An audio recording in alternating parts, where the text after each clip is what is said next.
Эми урматтуу туугандар, ошондуктан биз мына жетекчилер бая башында айтып өткөндөй күнү-түнү базарына, субботасына, майрамына карабай чапкылап иштеп жүрөбүз. Президентибиз дагы ушул. Күнү-түнү тынбайт. То тиякта, то биякта, то кабинетинде, то президент катары, мамлекетибиздин башчысы катары өтө көп эл аралык катташтар бар. Мына 3 күн, акыркы 3-4 күндө только самолетунда гана уктайт. Кече күнү Малайзиядан учуп келди, түнкү саат 1:30. Аэропорт Манаска. Ал жерден заправка кылып алып самолетуну. Кайра ошонун үйүнө барбастан ошол эле Манастан самолеттен чыкпай туруп кайра учуп кетти Минскиге. Кечеде түнкү саат 2-де дагы учуп келди. Мына ушундай. Кээ бирлер ойлоп атат, бул жыргал жашоого келип калып. Жок. Ошондуктан жергиликтүү бийлик органдары, барлык мамлекеттик чиновниктер ушундай кылып иштешиңер керек. Күнү-түнү, же суббота воскресенье бириң көлгө, бириң тоого, бириң отпуска алып туруп, чет өлкөгө чыгып кеткендерди көрбөйм. Эгер кимдир бир ошондой кыла турган болсо, мамиле кылса, мамлекеттик кызматка, ал адамды биринчиден жоопко тартабыз, экинчиден сөзсүз түрдө кызматтан алабыз. Урматтуу Россиядагы, Москвадагы мекендештер, сиздерге биз өз кызматыбызды сунуштайбыз. Эгерде сизге Москва шаарында медициналык книжка, регистрацияга тургузуу, ИНН СНИЛС Россиянын бардык аймагына, жасоо убактысы 5 саат, СНИЛС 2 саат, трудовой договор, ОМС больницага учетко туруу 1 күндө, зеленая карта Сахаровадан, Москва ичи 2 күн, 3 айлык регистрация 5 күндө даярдоо, базадан текшерүү 6 саат. Биздин кызматты колдонуңуздар. Биз менен байланыш +7 977 38 836 32 WhatsApp +996 556 80 90 52. Мына ушул боюнча дагы катты көзөмөлгө алгыла, Досмамбет, уктуңузбу? Жалал Абад облусу боюнча. Жалал Абад облусу боюнча чиновниктер каякта жүрөт? Эмне иш кылып жүрүшөт? Кайсы иштерди аткарып атат? Же болбосо кабинеттен чыкпай, ошол бийлигине ошол жүргүзгөн кызматына мас болуп жүрөбү? Ушунун баардыгын текшергиле. И мага постоянно отчет берип тургула. Отуруңуз. Биз ушундай гана мамиле менен мамлекетти көтөрө алабыз туугандар. Мен түшүнөм. Мен эми баягы министр здравоохранения эмесмин, министр социального развития эмесмин, министр МЧС эмесмин. Мен улуттук коопсуздук мамлекеттик комитеттин төрагасымын. Ушу мамлекетибиздин коопсуздугун сактоого, ошону камсыз кылууга милдеттүүмүн. Ошондуктан мени көпчүлүгү жаман көрөт. Жаман көрсөм эмне кылайын эми? Кызматым ушундай экен. Менин кызматым ушундай экен. Күндө-күн алыс ошол мыйзам бузган чиновниктерди, же болбосо баш бербеген, тартипке баш ийбеген мыйзам бузгандарды тартипке чакырып, аларды мыйзам чегинде жазалоого мен милдеттүүмүн. Жети Көз районунун Кызыл Суу айылындагы Тоголок кенинде алтын казуу долбоорун ишке ашыруу боюнча коомдук угуу болуп өттү. Кумтөр Operating Company жабык акционердик коомунун демилгеси менен өткөн коомдук угууга Жети Көз жана Оргочор айыл аймактарынын тургундары, жергиликтүү өз алдынча башкаруу органдарынын өкүлдөрү жана жарандык активисттер катышты. Аталган иш-чарада Кумтөр Operating Company'нин өкүлдөрү Тоголок кенинин тарыхы, учурдагы абалы жана кенди иштетүү пландары тууралуу айтып беришти. Тоголок кенин иштетүү боюнча долбоордук топтун жетекчиси Алмаз Кожонов кошумча геологиялык чалгындоо иштери жүргүзүлүп, учурда штольня жана кенге баруучу жолдорду калыбына келтирүү иштери жасалып жатканын билдирди. Быйылкы жылы электр чуалгыларын тартуу, технологиялык жолдун, инфраструктуралык объекттердин курулушун баштоо пландалууда. Бул кенди иштетүүдө жергиликтүү экологиялык тең салмактуулук сакталат жана заманбап технологиялар колдонулат, деди ал. Жети Көз районунун тургундарынын суроолоруна жооп берип жатып, Алмаз Кожонов Тоголок кениндеги бардык иштер белгиленген техникалык жана экологиялык талаптарга ылайык жүргүзүлүп жатканын кошумчалады. Коомдук угуунун жүрүшүндө жергиликтүү тургундар жана активисттер алтын казуу ыкмасы, айлана чөйрөнү коргоо жана жакынкы айылдардын тургундарын жумуш менен камсыз кылуу, жергиликтүү бюджетке салык жана башка төлөмдөр боюнча кызыктырган бардык суроолоруна жоопторду алышты. Мына эми Тоголок асыл атат. Биз аябай сүйүнүп атабыз. Элибиз бутунан туруп чети дубан бизде бутунан туруп кетсе биз кубанып атабыз. Жалпы Жети Көз эли Тоголок кенинин ачылышына бүгүн ак батабызды берип, иштерине ийгилик каалап турабыз. Иш чаранын жыйынтыгында жергиликтүү эл Тоголок кени мамлекетибиздин бакубаттуулугун арттырган ири өндүрүшкө айланышына тилектештигин билдирип, ак батасын беришти. Кум төрүбүз менен Тоголобуздун иши өндүрүмдүү болсун. Алынган алтындары берекелүү болсун. Буга жараткан өзү жар болуп колдосун. Амин. Чаткал районунда да ошондой болот.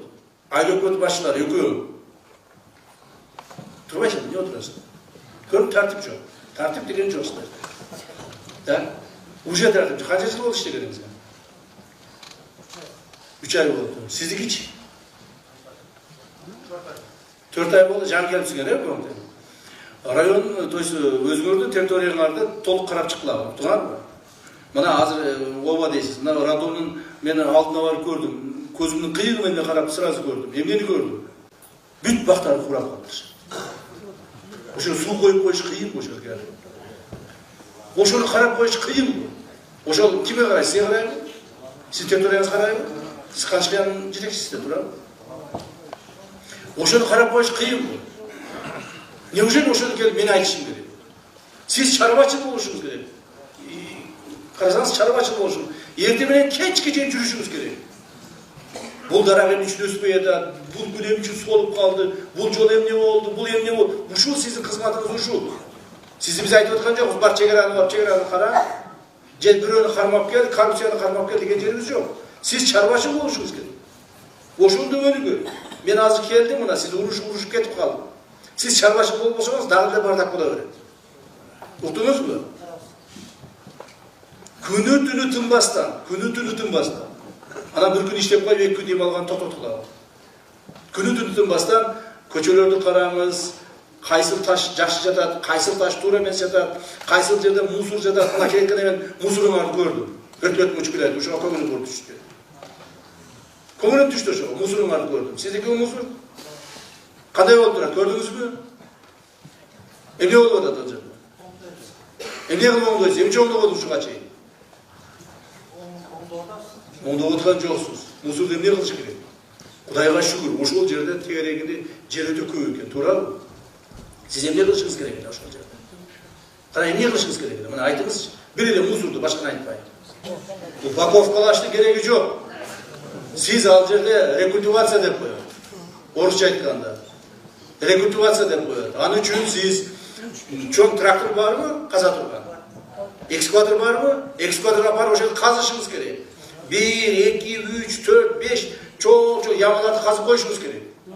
Мына яма толдубу? Ал жакта кайра бир rekультивация кылышыңыз керек. Всё, как будто мусор жок, нормально. Үстүнө чөп өсүп кете берет. Экинчи яманы башташыңыз керек. Экинчи яма толдубу? Аны жакта кайра бир rekультивация кылып коюшуңуз керек. Так, ушинтип кете беришиңиз керек. Ошондо мусорумуз да көрүнбөйт, билинби? А сиздин мусорумуз азыр талаалап, бүт талаалап ошондо төгүлүп чачылып жатат. Так, сасып, ирип жатат ошол жерде. А жанында болсо айыл турат. Көрдүңүзбү? Мына сиздин чарбачыл эместигиңизди билинип турат. Чарбачыл болушуңуз керек. Ар бир мамлекеттик кызматкер ушундай нерселерге көңүл бурганда гана биз оңолобуз. Аны ар ким келип алып бирөөнү түркмөнчө билбейт деген сөз бар. Улутту айтпай эле койгон болуп калышат. Туурабы? Түркмөнчө билбейт, түрктүрүш керек болуш керек.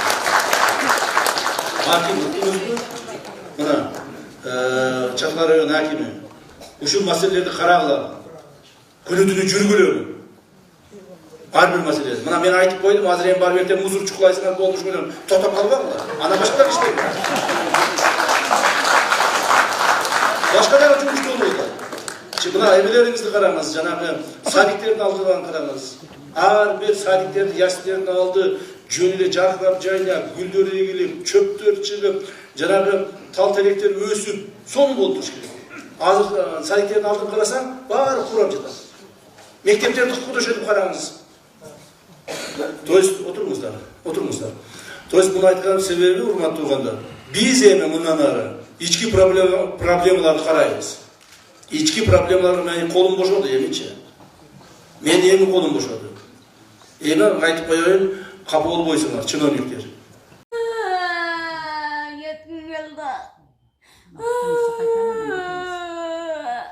артымда турган ушул кичинекей балага колуңуздардан келген жардамды берип кетиңиздер деп кыйналып, азыр акыркы операциясына $31,000 каражат керек экен. Эжеке ушул биздин аудиторияга чыгабыз деп сиздердин алдыңыздарга келип отурган үчүн ушуга колдон келген жардамыңыздарды берип коюңуздар туугандар. Алланын ыраазычылыгы үчүн. Ар бир кадам таштап басканы бала үчүн оору. Ал башка балдардай болуп чуркай албайт. Эл мырза азапсыз жашай албайт. Анын өмүрүн сактап калуу үчүн $31,000 операция үчүн керектелет. Анын атасы каза болуп калган. Жалгызбой апасы баласы үчүн күрөшүп келет. Ар күн апасы баласынын ооруп жатканын көрөт. Эненин жүрөгү тынчтыкты каалайт. Ар бир которгон акчаңыз бала үчүн жаңы жашоого дем болот. Ар бир жакшы тилегиңиз бала үчүн колдоо болот. Төмөндөгү реквизитке жардам колун сунуп кетиңиздер. Себепчи сиз жана биз болуп калалы. Мбанк Мукамбек Б жана Сбербанк Райымберди Б деп чыгат. Оң колуң менен бергенди сол колуң көрбөсүн демекчи. Буйруса кубанычтуу жаңылык менен бөлүшөлү. Чиновниктер барлық жерде өзгөргүлө, ишиңердин режимин өзгөрткүлө. Макулбу? Отношение к работе деп коет. Ошол жумушка болгон өзгөрдүн мамилеңерди өзгөрткүлө. Өзгөртпөйсүзбү? Канчага чыктыңыз сиз? Канчага чыктыңыз? 48 жап-жаш турбайсызбы? Жап-жаш экенсиз. То есть иштей турган убагыңыз экен. Же чарчасаңыз, же иштей албасаңыз, анда айтышыңыз керек, келсеңиз, давайте бир жашап балдарды коюп иштейин деген болду. Макулбу? Ошон үчүн жакшы деп атканынан айтасың, туруп туруп. Мен аз кемчилигин айтып алайын. Силер кийиме кеткенде мактай бересиңер. Рахмат. Макулбу? Ошон үчүн сизге мен айтканым, эми жакшылап иштеңиздер. Урматтуулар, азырынча мен пока сизден нарушение таба элекмин, сизди сиз деп сүйлөйм. Эртең бир нарушение таап алайын. Нарушение табылгандан кийин очень жесткое отношение у меня. Колу бутуңузду кайрып туруп апарып камерага тыгып, ошол жерде жаныңыз суруп туруп 5-10 жыл бергенде, анан кийин ошондо эсиңизге келет, айтасыз. Айттан көр, ошондо туктатып коюп болупмун депчи. Ошого жеткизбеңиз, макулбу? Отуруңуз, пожалуйста. Урматтуу эл журт, сиз отура бериңиз. Терексайдансыз да, сиз? Терексайда да бардак көп болсо керек, аны карайсыңар өзүңөр. Отуруңуздар. Урматтуу эл журт, эми мен бул маселелерди айтканымдын себеби ушул маселелердин баардыгын бизге урматтуу президентибиз алдыбызга тапшырма кылып коюп атат. Айтып атпайбы, күнү түнү иштеп атканда. Кээде түнкү саат 12-1-ге чейин отуруп алып ушуларды айтып, ушулардын мен айткан сөздөрдүн ар бирине чейин айтып туруп, кеңешмелерди өткүзүп отурат. Президент айтып кала бербеш керек да, туурабы? Биз аны айтып кала бербешибиз керек. Жергиликтүү эл журт бизге жардам бергиле. Иштебеген чиновниктер болсо, туура эмес иштеп аткандар болсо айткыла. Ал айткыла десе анан кийин иштеп аткан адамга үстүнөн арыз жаза бербегиле.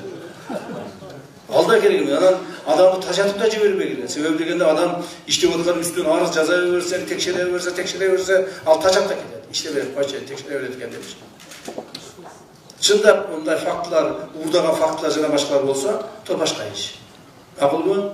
Ошондуктан тынч болуңуздар, ден соолук болуңуздар, ишиңиздерде ийгилик болсун. Мына мен силерге айттым, раддонуңарды толук бойдон капиталдык ремонтун өткүзүп, керектүү жабдуулар менен 4 айдын ичинде жабды беремин. Рахмат.